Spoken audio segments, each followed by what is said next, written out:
No, look, I'm not going to ask any questions. I just got a couple of statements to make, to be frank. And coming into this, I wasn't too excited for this hearing. I think there's other areas that we can be working on. However, listening to all of your testimony on all sides of this, you guys have been very impressive.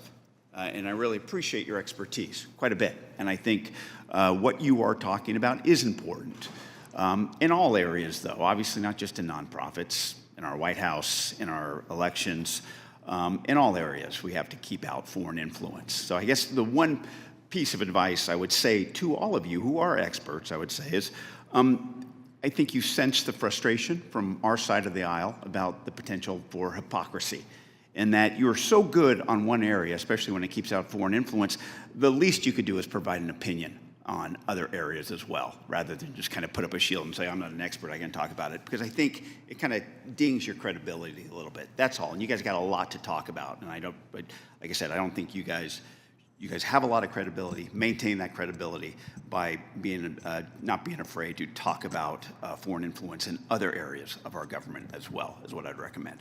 Now, speaking of credibility, I want to get back to this letter that was mentioned earlier, and you guys may know about it or not, in regards to dated February 3rd by Chairman Smith, by David Schweikert, Subcommittee Chair, and Tracey Mann, who is the co-chair of the Future Farmers of America Caucus, the FFA Caucus here in Congress. I am the other co-chair of that caucus, and I can tell you I was deeply disappointed in Representative Mann that he represented that this was from the FFA Caucus. Let me be clear. This letter was not from the FFA Caucus.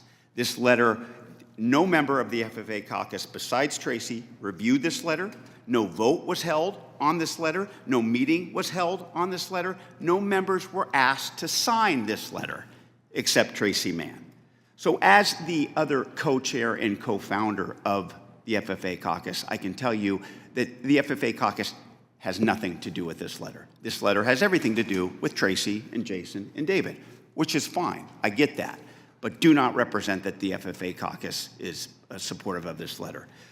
Because, like I said, this is about credibility. And it's about making sure that when we delve into issues like this, important issues like this, any sort of foreign influence, that it's done properly. You guys understand this, and I would hope that my colleague, Representative Mann, understands this as well. I've talked to him about this. He understands my disappointment, because the last thing we want to do is take away from the good work that, not just that we do on the FFA Caucus, but the excellent work that the FFA does of raising our future leaders in agriculture there throughout the country. I think we see that when the Blue Jackets come here throughout the year, storm the Hill, and talk to us about how they are growing.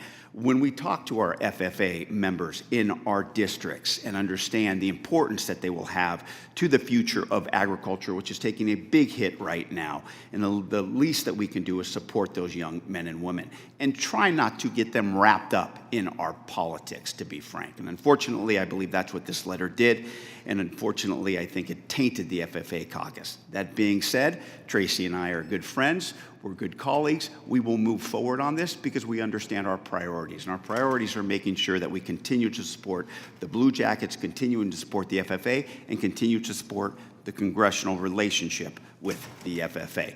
Now that Mr. Walter has returned, I will yield back my time. Thank you.